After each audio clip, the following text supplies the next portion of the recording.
Life is quite literally war. You must suffer. There's a spiritual battle happening 24/7. There's a battle happening for your attention right this very moment. There is a tug to get you to conform to the ways of the world. It's so sad how countless people live day to day with no purpose and no sense of worth, that they were put here for a destined reason amongst this life of constant strife that you have to endure every single day, being transformed by the patterns of the world to instead renew your mind daily. People can say whatever they want about God, but one thing that I will tell you is truth in essence has to be harsh and abrasive. Otherwise, it most likely isn't the truth. And it must be simple to digest. And that's exactly what Christ is. This pendant on my neck is not simply just some talisman that I reduce down to a chain. It's symbolism, the pursuit and faith in things that are unseen. For the things of the world that are seen are only temporary, but those that you cannot are eternal. If your brain was created in a way that will feed you exactly what you give it, good or bad, then believing in anything will quite literally make it true and will manifest itself in real time to you. So therefore, if you believe in anything, it is as true as you believe it to be.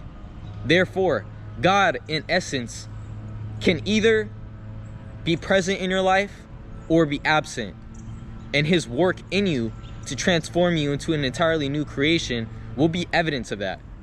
Forcing change is not the answer.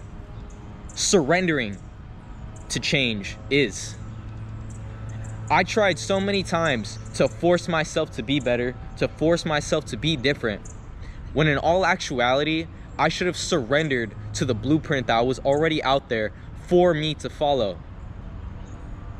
Because when you have nothing to look towards or to look up to, you simply live life aimless and as a drifter, moving from circumstance to circumstance, being swayed by the problems life has to offer and feeling like life is happening to you rather than for you. Everything is working in your favor whether you see it or not. A year ago, when I was depressed and I was bed rotting for 12, 14 hours a day, not eating, not taking showers,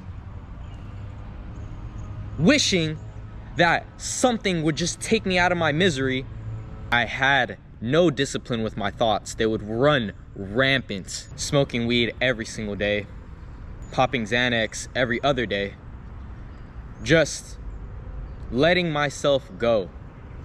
I had a mental breakdown a year ago at this same building right behind me, and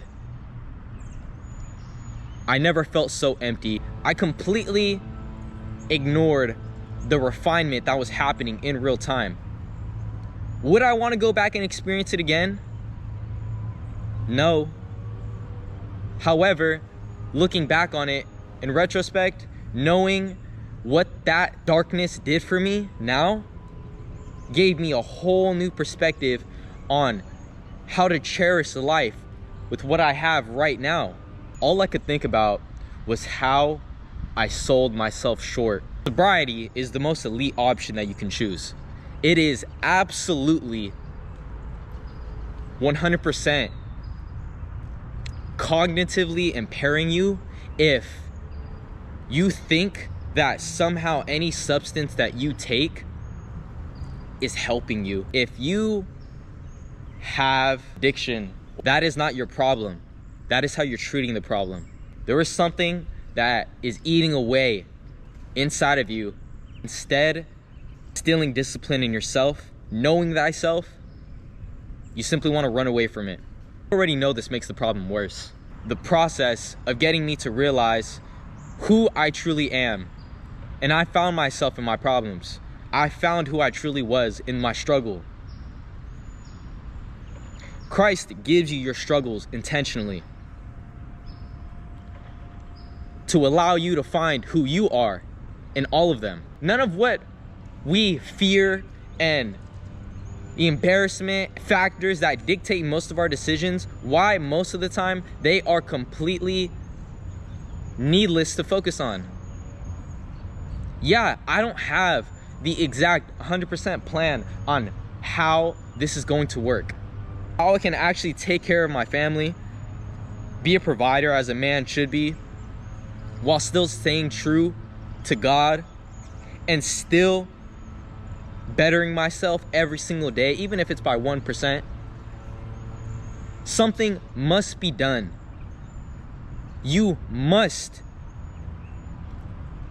crucify yourself in your mind and resist the temptation to be in comfort. It's unacceptable. You will die slow, painful death,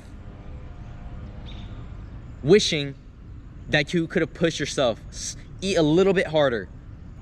You don't have to feel like it's an endless struggle, but one thing you do have to do is show up. Stay disciplined with your thoughts and simply just focus on stacking wins and staying positive.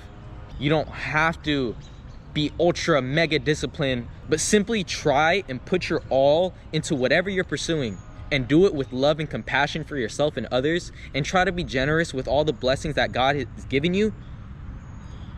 You'll make it so far, farther than what most people ever achieve.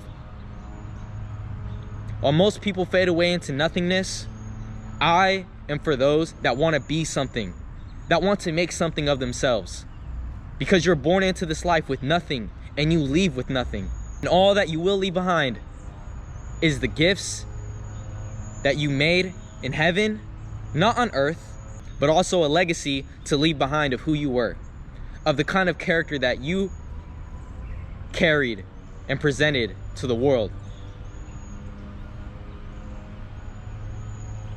And the last thing that I want for those that watch me is to live a life of degeneracy. Because I know that not only will that not yield a result that is pleasing to you, it will send you into an eternity that you will never be able to escape from. Even those that profess the faith in Christ, on the day of judgment, the Lord will say to many, "Depart from me, I never knew you." I meditate on that verse frequently and think to myself, there are iniquities that I even have that make me fearful of the Lord, and how He is going to shed light upon them, and how this short amount of time that I have on this planet is precious. Just wanted to film this video real fast and post it to you guys because I love y'all. When I feel the inspiration, I have to take action now, even though I know it's imperfect most of the time. I try to be better at increasing the quality of these videos, at increasing the quality of the context and preparation. Preparation is arguably more important than execution. So I'm gonna leave you guys with that. Stay safe, keep bettering yourself, and with focus on positive, inspiring, noble things in life. I just want to say that Christ loves you.